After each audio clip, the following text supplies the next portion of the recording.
Welcome back, misfits, underdogs, and little lunatics, to part 3 of The Shining, The Wasp's Nest. Ooh. Let's get into it. All right.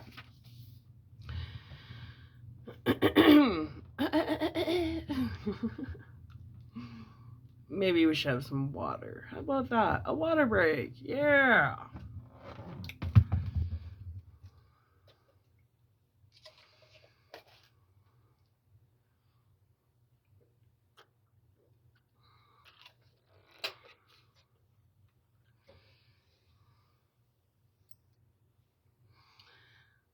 All right. Let's go. Chapter 14, Up on the Roof.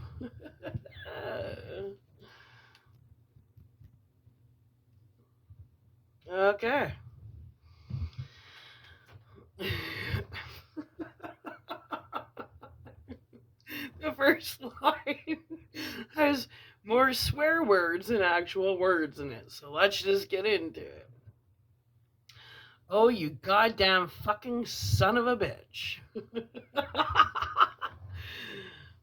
Feel that way about a few people. Oh, you goddamn fucking son of a bitch. Right. Well, anyways. Jack Torrance cried these words out in both surprise and agony as he slapped his right hand against his um,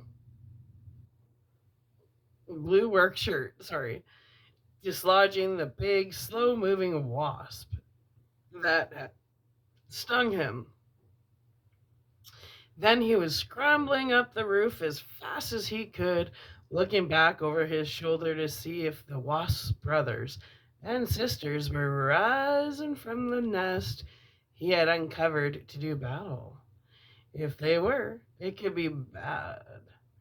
The nest was between him and his ladder, and the trap door leading down into the attic was locked from the inside. The drop was 70 feet from the roof to the cement patio between the hotel and the lawn. The clear air above the nest was still and undisturbed. Jack whistled disgustingly between his teeth, sat straddling the peak of the roof, and examined his right index finger. It was swelling already, and he supposed he would have to try and creep past that nest to his ladder so he could go down and put some ice on it. It was October 20th. Wendy and Danny had gone down to Sidewinder in the hotel truck, an elderly rattling Dodge that was still more trustworthy than the VW, which was now wheezing gravely and seemed terminal. To get 3 gallons of milk and do some Christmas shopping. It was early to shop, but there was no telling when the snow would come to stay. There had already been flurries, and in some places, the road down from the overlook was slick with patch ice. So far, the fall had been almost preternaturally beautiful. In the 3 weeks they had been here, Golden Day had followed Golden Day. Crisp 30-degree mornings gave way to afternoon temperatures in the low 60s. The perfect temperature for climbing around on the overlook's gently sloping western roof and doing the shinglings. Jack had admitted freely to Wendy that he could have finished the job 4 days ago, but he felt no real urge to hurry. The view from up here was spectacular, even putting the vista from the presidential suite in the shade. More important, the work itself was soothing. On the roof, he felt himself healing from the troubled wounds of the last 3 years. On the roof, he felt at peace. Those 3 years began to seem like a turbulent nightmare. The shingles had been badly rotted, some of them blown entirely away by last winter's storms. He had ripped them all up, yelling, "Bombs away!" as he dropped them over the side, not wanting Danny to get hit in case he had wandered over. He had been pulling out bad flashing when the wasp had gotten him. The ironic part was that he warned himself each time he climbed onto the roof to keep an eye out for nests. He had gotten that bug bomb just in case. But this morning, the stillness and peace had been so complete that his watchfulness had lapsed.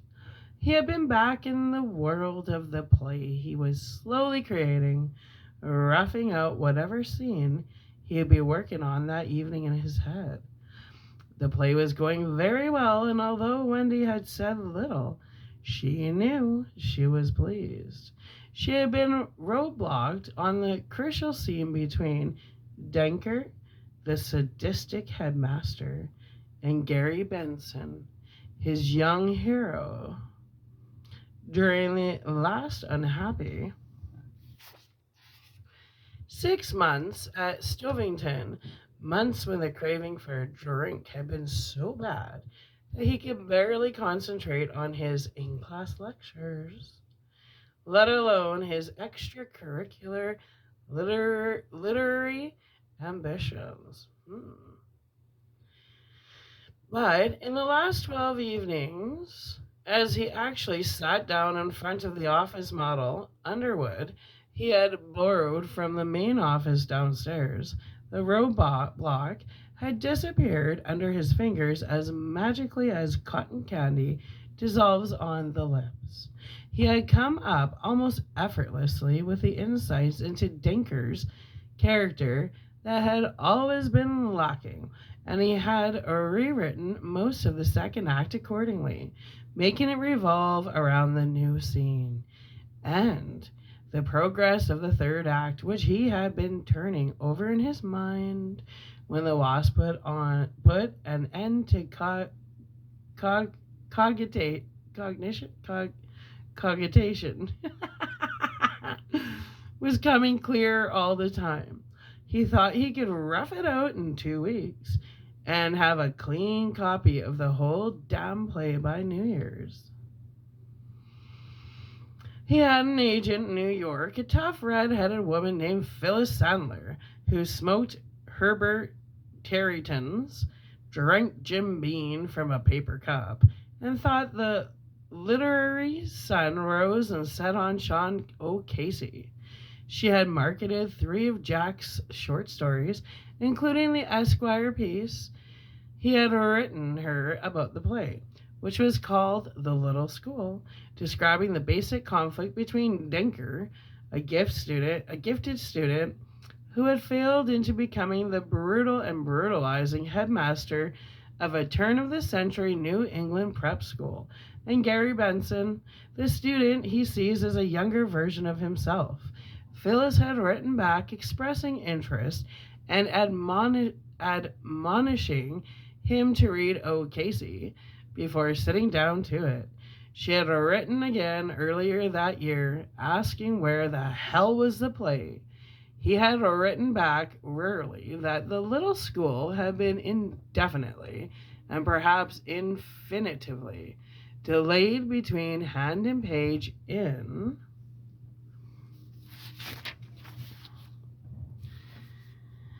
that interesting intellectual gobby known as the writer's block. Now it looked as if she might actually get the play. Whether or not it was any good or if it would ever see actual production was another matter. And he didn't seem to care a great deal about those things. He felt in a way that the play itself, the whole thing, was the roadblock, a colossal symbol of the bad years of Stovington Prep, the marriage he had almost totaled like a nutty kid behind the wheel of an old jalopy. the monstrous assault on his son, the incident in the parking lot with George Hatfield, an incident he could no longer view as just another sudden and destructive flare of temper. He now thought that part of his drinking problem had stemmed from an unconscious desire to be free of Stovington, and the security he felt was stifling whatever creativity or stifling whatever creative urge he had. He had stopped drinking, but the need to be free had been just as great. Hence, George Hatfield. Now, all that remained of those days was the play on the desk in his and Wendy's bedroom. And when it was done and set off to Phyllis's hole in the wall, New York agency, he could turn to the other things. Not a novel. He was not ready to stumble into the swamp of another 3-year undertaking, but surely more short stories, perhaps a book of them. Moving warily, he scrambled back down the slope of the roof on his hands and knees past the line of demarcation where the fresh green bird shingles gave way to the section of roof he had just finished clearing. He came to the edge on the left of the wasp's nest he had uncovered and moved gingerly toward it, ready to backtrack and bolt down his ladder to the ground if things looked too hot. He leaned over the section of pulled out flashing and looked in. The nest was in there, tucked into the space between the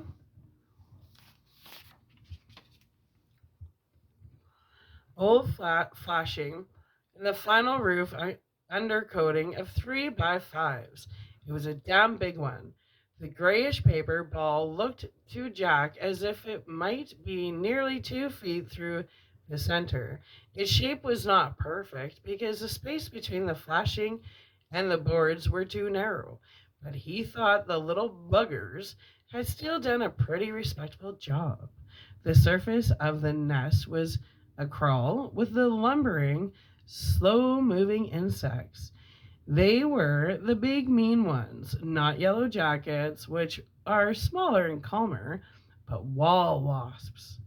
They had been rendered sludgy and stupid by the fall temperatures, but Jack, who knew about wasps from his childhood, counted himself lucky that he had been stung only once. And, he thought, if Allman had hired the job done in the height of summer, the workman who tore up that particular section of the flashing would have gotten one hell of a surprise. Yes, indeedy. When a dozen wall wasps land on you all at once and start stinging your face and hands and arms, stinging your legs right through your pants, it would be entirely possible to forget you were 70 feet up. You might just charge right off the edge of the roof while you were trying to get away from them. All from those little things, the biggest of them only half the length of a pencil stub. He had read someplace in a Sunday supplement piece of a back of the book news magazine article that 7% of all automobile fatalities go unexplained. No mechanical failure, no excessive speed, no booze, and no bad weather. Simply one car crashes on deserted sections of road. One dead occupant, the driver unable to explain what had happened to him. The article had included an interview with a state trooper who theorized that many of these so-called foo crashes resulted from insects in the car. Wasps, a bee, possibly even a spider or moth. The driver gets panicky, tries to swat it or unroll a window to let it out. Possibly the insect stings him. Maybe the driver just loses control. Either way, it's bang all over.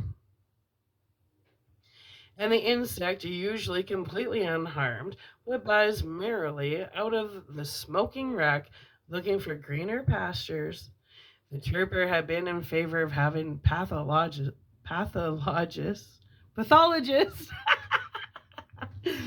Duh. Look for insect venom while auto autopsying such victims, Jack recalled. Now, looking down into the nest, it seemed to him that it could serve as both a workable symbol for what he had been through and what he had dragged his hostages to fortune through, and an omen for a better future. How else could you explain the things that had happened to him? For he still felt that the whole range of unhappy Stovington experiences had to be looked at with Jack Torrance in the passive mode. He had not done things. Things had been done to him. He had known plenty of people on the Stovington faculty, two of them right in the English department, who were hard drinkers. Zach Tooney was in the habit of picking up a full keg of beer on Saturday afternoon, plonking it in a backyard snowbank overnight, and then killing damn near all of it on Sunday watching football games and old movies. Yet, through the week, Zach was as sober as a judge. A weak cocktail with lunch was an occasion. He and Al Shockley had been alcoholics. They had sought each other out like two cast offs who were still social enough to prefer drowning together to doing it alone. The sea had been whole grain instead of salt. That was all. Looking down at the wasps as they slowly went about their instinctual business before winter closed down to kill all but their hibernating queen. He would go further. He was still an alcoholic, always would be, perhaps have been since sophomore class night in high school, when he had taken his first drink. It had nothing to do with willpower or the morality of drinking or the weakness or strength of his own character. There was a broken switch somewhere inside or a circuit breaker that didn't work, and he had been propelled down the chute willy nilly, slowly at first, then accelerating as Stovington applied his pressure on him. A big grease slide, and at the bottom had been a shattered, ownerless bicycle and a son with a broken arm. Jack Torrance in the passive mode. And his temper, same thing. All his life, he had been trying unsuccessfully to control his temper. Anybody know people like that? I do. Anyway, he could remember himself at 7, spanked by a neighbor lady for playing with matches. He had gone out and hurled a rock at a passing car. His father had seen that, and he had descended on little Jackie roaring. He had reddened Jack's behind and then blacked his eye. And when his father had gone into the house muttering to see what was on television, Jack had come upon a stray dog and had kicked it into the gutter. There had been 24 fights in grammar school, even more of them in high school, warranting 2 suspensions and uncounted detentions in spite of his good grades.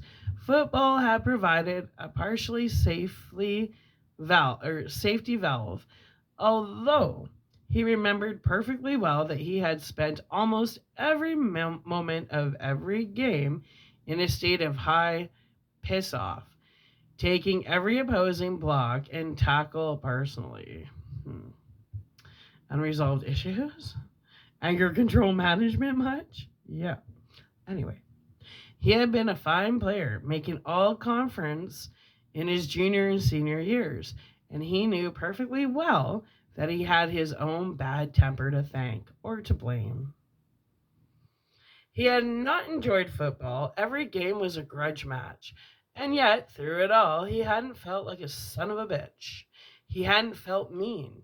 He had always regarded himself as Jack Torrance, a really nice guy who was just going to have to learn how to cope with his temper someday before it got him into trouble. He sounds a little fucking delulu, hey? The same way he was going to have to learn how to cope with his drinking. But He had been an emotional alcoholic just as surely as he had been a physical one. The two of them were no doubt tied together somewhere deep inside him, where you'd just as soon not look. But it didn't much matter to him if the root causes were interrelated or separate, sociological or psychological or physiological. He had to deal with the results, the spankings, the beatings from his old man, the suspicions, but trying to explain the school clothes torn in playground brawls, and later the hangovers, the slowly dissolving glue of his marriage, the single bicycle wheel with its bent spokes pointing into the sky, Danny's broken arm, and George Hatfield, of course. Oh, he's got quite the violent track record, wouldn't you say?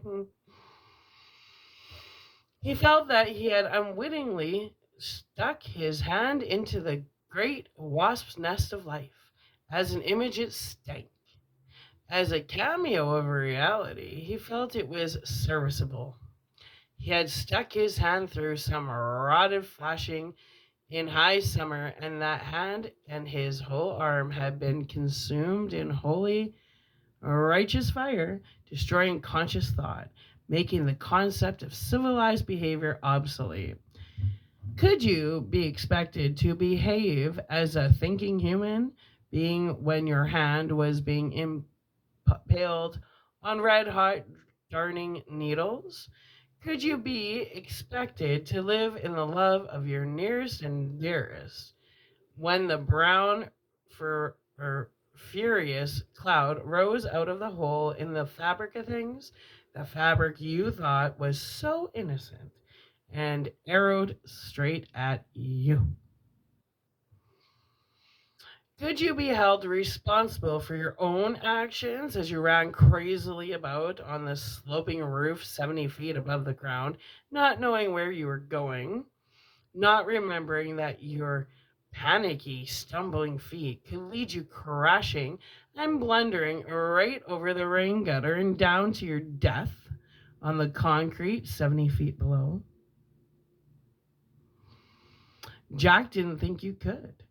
When you unwillingly stuck your hand into the wasp's nest, you hadn't made a covenant with the devil to give up your civilized self, with its trappings of love and respect and honor. It just happened to you. Passively, with no say, you ceased to be a creature of the mind and became a creature of the nerve endings. From college educated man to wailing ape in 5 easy seconds. He thought about George Hatfield. Tall and shaggily blonde, George had been an almost insolently beautiful boy. In his tight faded jeans and Stovington sweatshirt with the sleeves carelessly pushed up to the elbows to disclose his tanned forearms, he had reminded Jack of a young Robert Redford, and he doubted that George had much trouble scoring, no more than that young football playing devil Jack Torrance had it 10 years earlier. He could say that he honestly didn't feel jealous of George or envy him his good looks. In fact, he had almost unconsciously began to visualize George as the physical incarnation of his play hero, Gary Benson, the perfect foil for the dark, slumped, and aging Dinker, who grew to hate Gary so much, but he, Jack Torrance, had never felt that way about George. If he had, he would have known it. He was quite sure of that. George had floated through his classes at Stovington, a soccer and baseball star. His academic program had been fairly undemanding, and he had been content with C's and the occasional B in history or botany. He was a fierce field contender, but a lackadaisical, amused sort of student in the classroom. Jack was familiar with the type.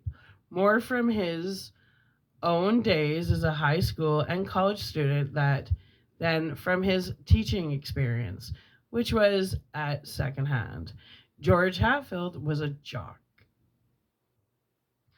He could be calm, undemanding figure in the classroom, but when the right set of competitive stimuli was applied, like electrodes to the temples of Frankenstein's monster, Jack thought wearily. He could become a juggernaut.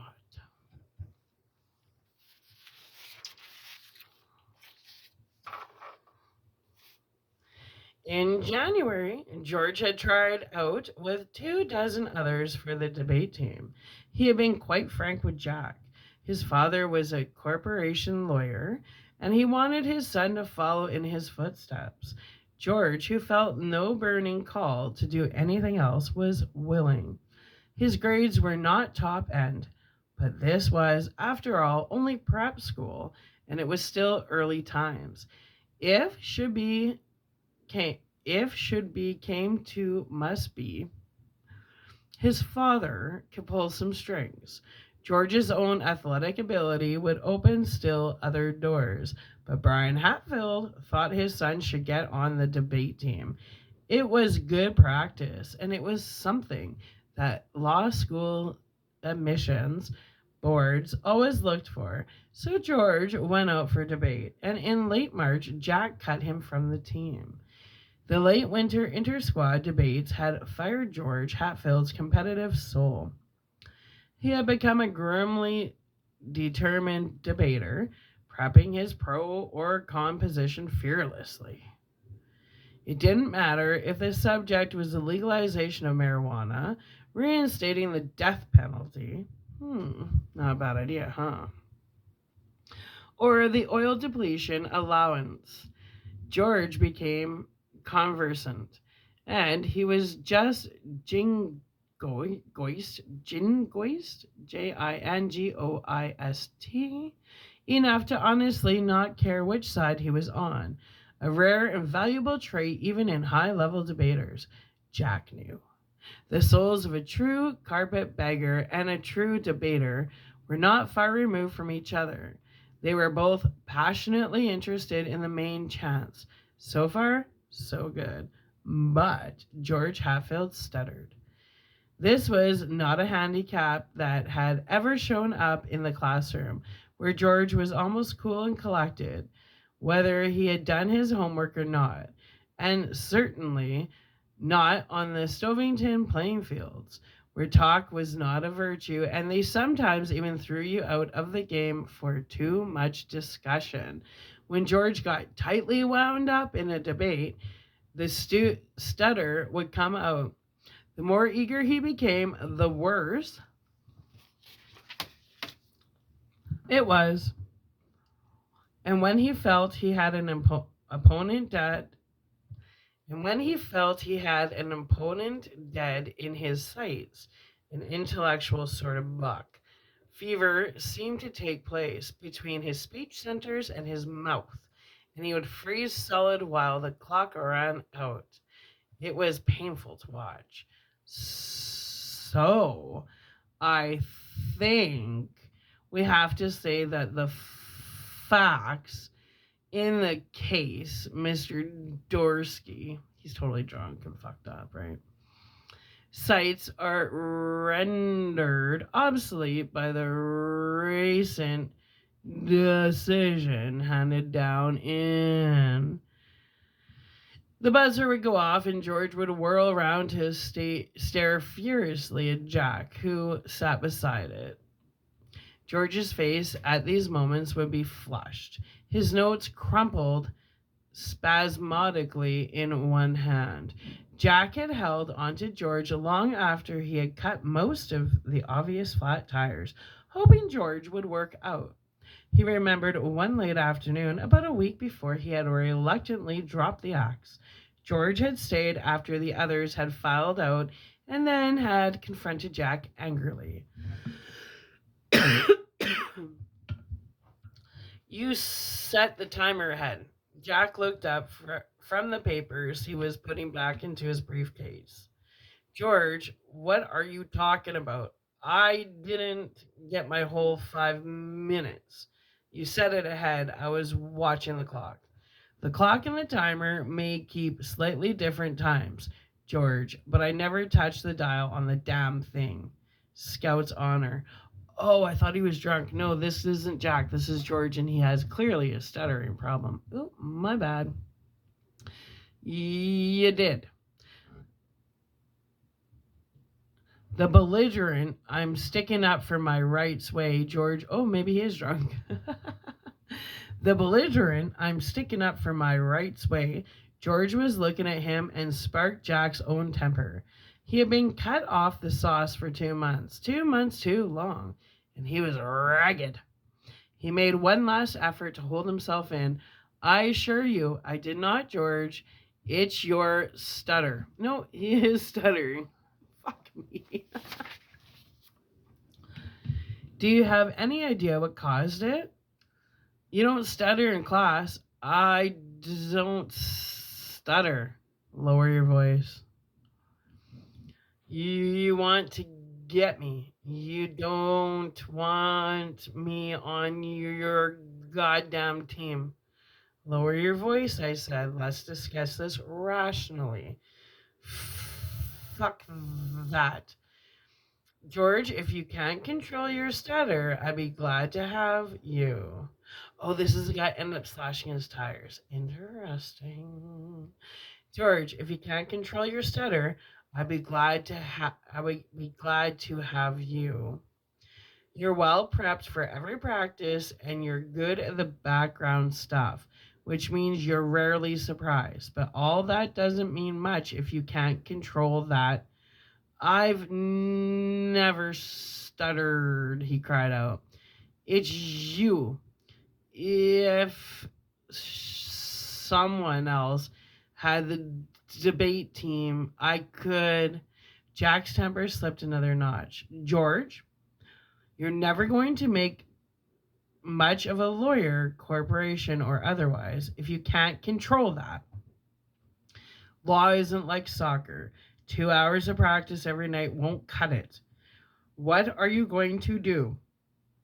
Stand up in front of a board meeting and say, now, gentlemen, about this sort. He suddenly flushed, not with anger, but with shame at his own cruelty.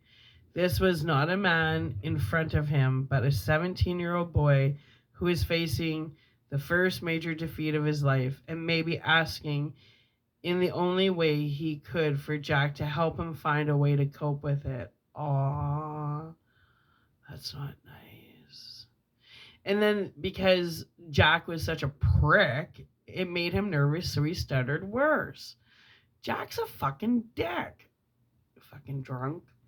George gave him a final furious glance, his lips twisting and bucking as the words bolted up behind them struggled to find their way out. You said it ahead. You hate me because you know.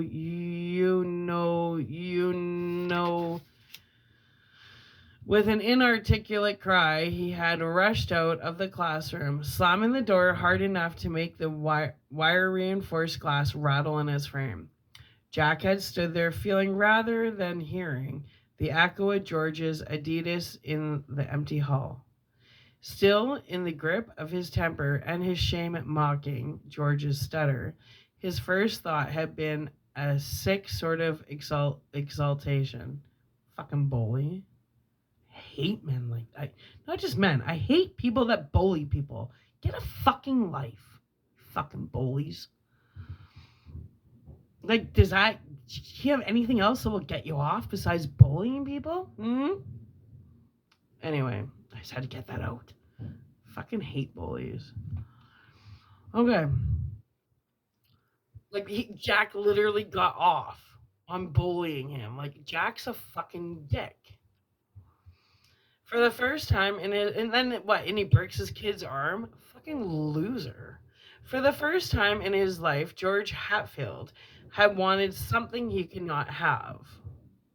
For the first time, there was something wrong that all of Daddy's money could not fix. He couldn't bribe a speech center. He couldn't offer a tongue an extra 50 a week and a bonus at Christmas if it would agree to stop flopping like a record needle in a defective groove. Then the exultation was simply buried in shame, and he felt the way he had after he had broken Danny's arm. Dear God, I'm not a son of a bitch, please. The sick happiness at George's retreat was more typical of Denker in the play than of Jack Torrance, the playwright. You hate me because you know. Because he knew what? What could he possibly know about George Hatfield that would make him hate him? That his whole future lay ahead of him? That he looked a little bit like Robert Redford and all conversation among the girls stopped when he did a double gainer from the pool diving board? That he played soccer and baseball with a natural, unlearned grace? Ridiculous. Absolutely absurd. He envied George. See, Jack made fun of George because Jack envied George. Isn't that why most people bully? Because they're insecure and they envy people, so they bully them. Maybe get a new trick or two, people. Huh? Well, anyways, ridiculous. Absolutely absurd. He envied George Hatfield nothing. If the truth was known, he felt worse about George's unfortunate stutter than George himself, because George really would have made an excellent debater. And if Jack had set the timer ahead, and of course he hadn't, it would have been because both he and the other members of the squad were embarrassed for George's struggle. They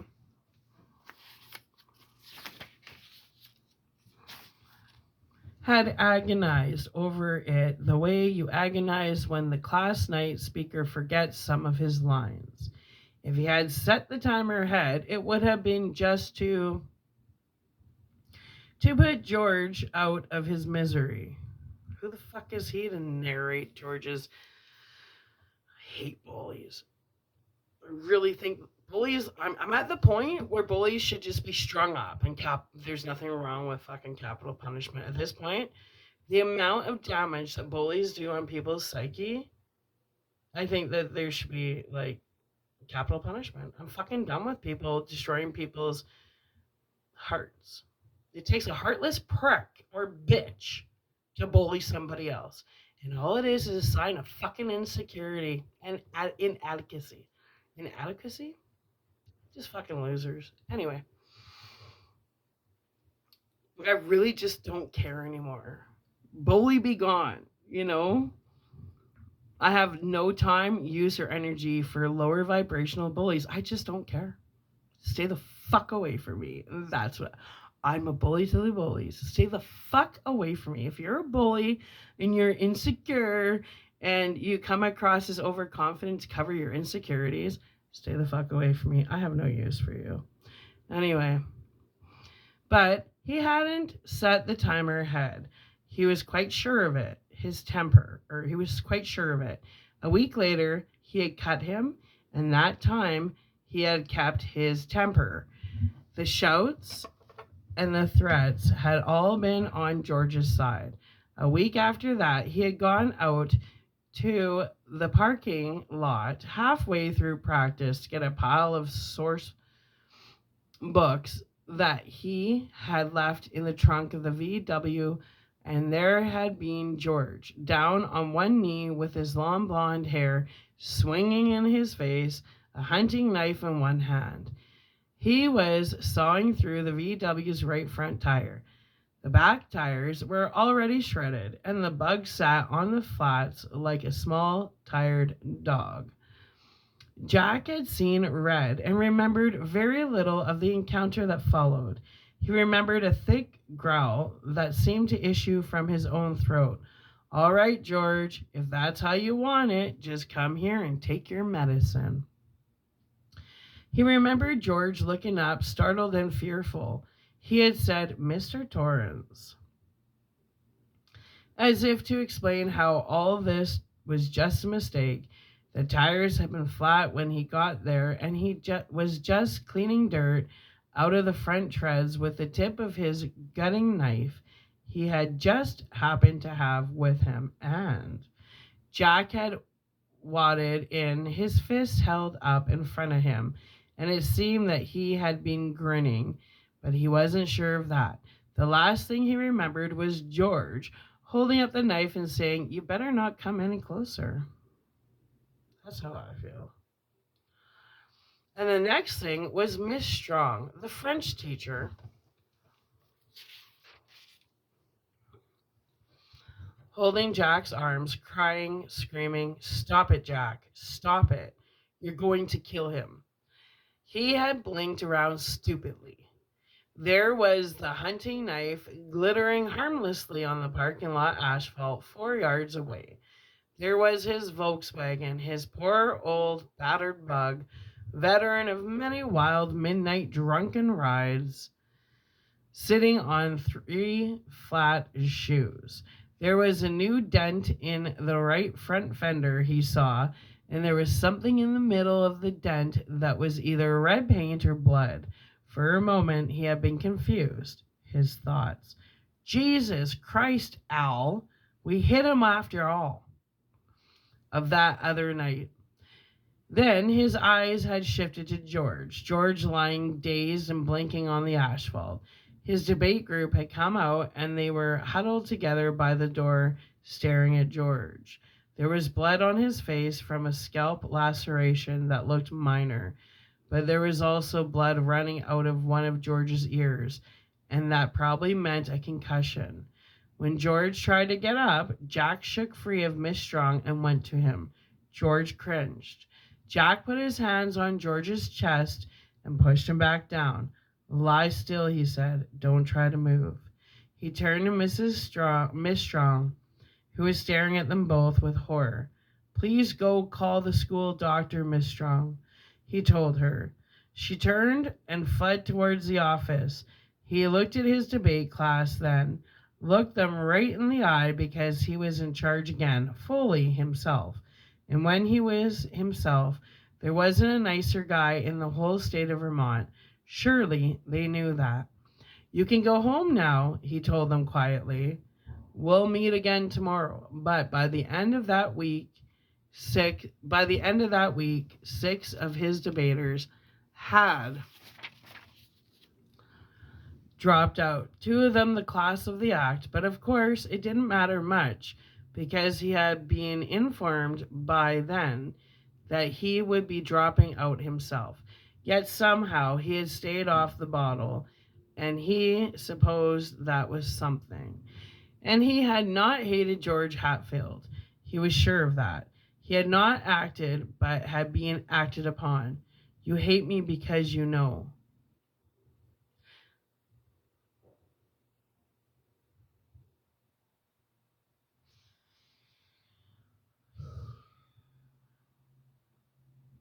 That he had known nothing. Nothing.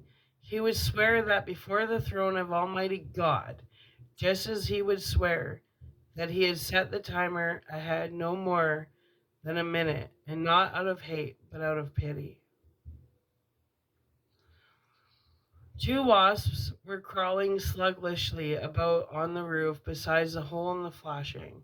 He watched them until they spread their wings, unsound but strangely efficient wings, and lumbered off into the October sunshine, perchance to sting someone else. God had seen fit to give them stingers, and Jack supposed they had used them on somebody. That they had to use them on somebody. How long had he been sitting here, looking at that hole with this unpleasant surprise down inside, ranking over old coals? He looked at his watch, almost half an hour. He let himself down to the edge of the roof, dropped one leg over, and felt around until his foot found the top rung of the ladder just below the overhang. He would go down to the equipment shed, where he had stored the bug bomb on a high shelf out of Danny's reach.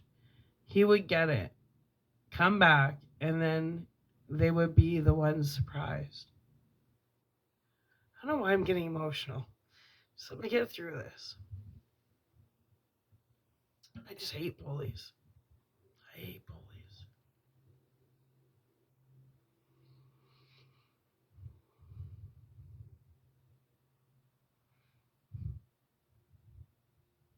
I got I hate bullies.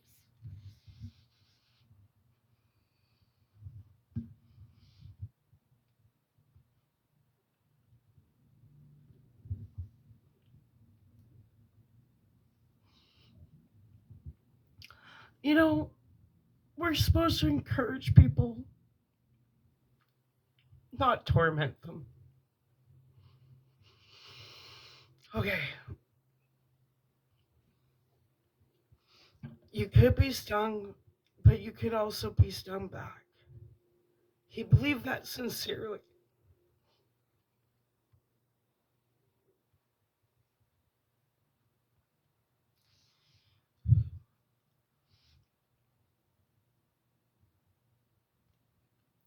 2 hours from now, the nest would be just so much chewed paper, and Danny could have it in his room if he wanted to. Jack had had one in his room when he was just a kid. It had always smelled faintly of wood smoke and gasoline. He could have it right by the head of his bed. It wouldn't hurt him. I'm getting better. The sound of his own voice, confident in the silent afternoon, reassured him even though he hadn't meant to speak aloud. He was getting better. It was possible to graduate from passive to active, to take the thing that had once driven you nearly to madness as a neutral prize of no more than occasional academic interest. And if there was a place where the thing could be done, this was surely it. He went down the ladder to get the bug bomb. They would pay. They would pay for stinging him.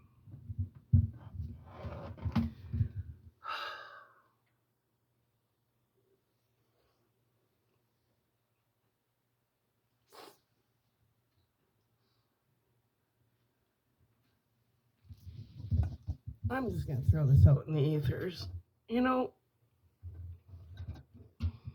and I'm not feeling sorry for myself. I'm a survivor, not a victim.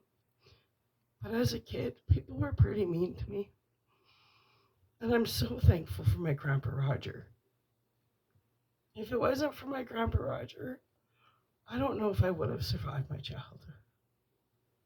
So, Grandpa, wherever you are in this world, thank you for always being nice and loving me. Because I think he was one of the only nice men in my life. And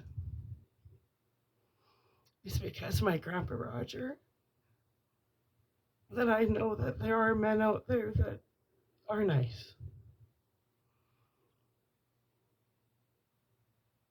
So, Grandpa, wherever you are in this world, I love you. And I think I'm emotional because my grandpa was like obsessed with Stephen King. And reading this book reminds me a lot of him because we were like best friends, even though I was a kid. But if I were sick, he would come and visit me in his old Cadillac.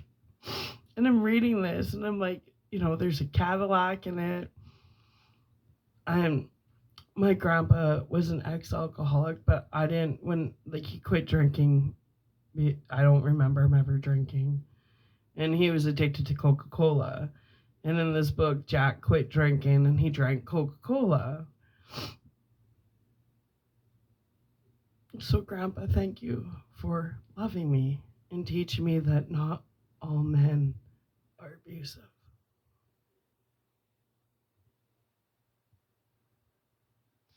And Grandma, Thank you for loving me and teach me that not all women are abusive. You know, my grandparents were like the parents I never had.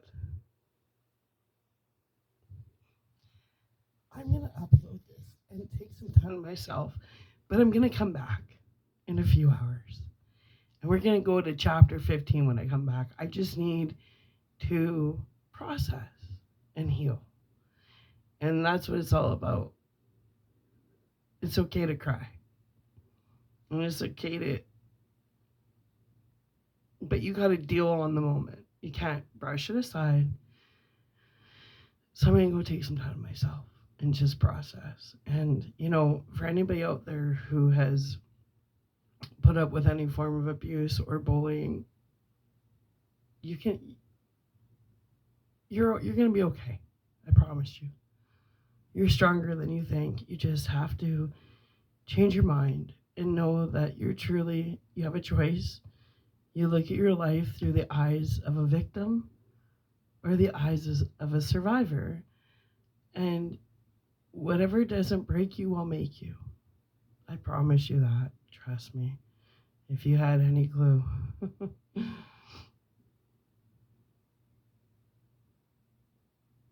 But you got to let it go. You process and you let it go. You can't hold on to anger because it's just going to eat you alive. And you got to forgive people for their tempers and realize that, like, if people abuse you, there's nothing wrong with you. It's something wrong with them. But it's your responsibility to remove yourself from abusive environments. And even if you love the people, if someone's abusing you, no matter how much you love them, you gotta let them go in peace and you pray for them. You just pray that God touches them. Because abusers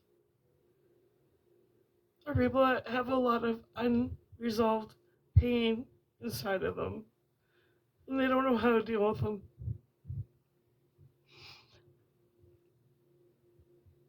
And people tend to take their anger out on sensitive people because they know they'll forgive them, you know. But forgiveness doesn't mean you have to let them stay in your life. Forgiveness is about letting go and letting God and asking God to touch them and divinely intervene. Because someone who's happy isn't going to abuse somebody else. People that are hurting abuse other people.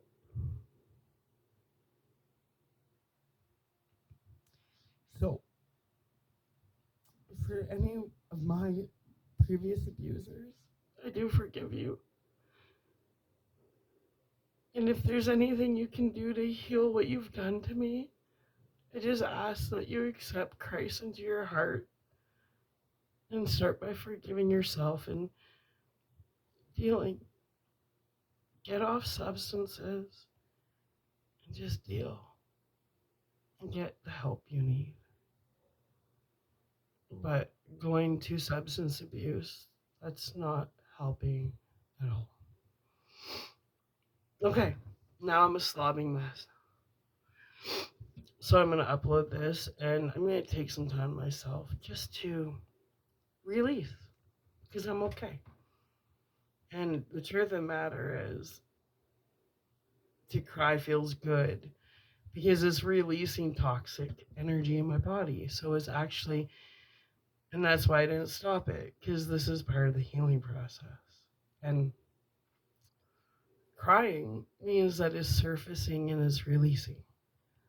So, anyways, I forgive you. I forgive both my parents. All right.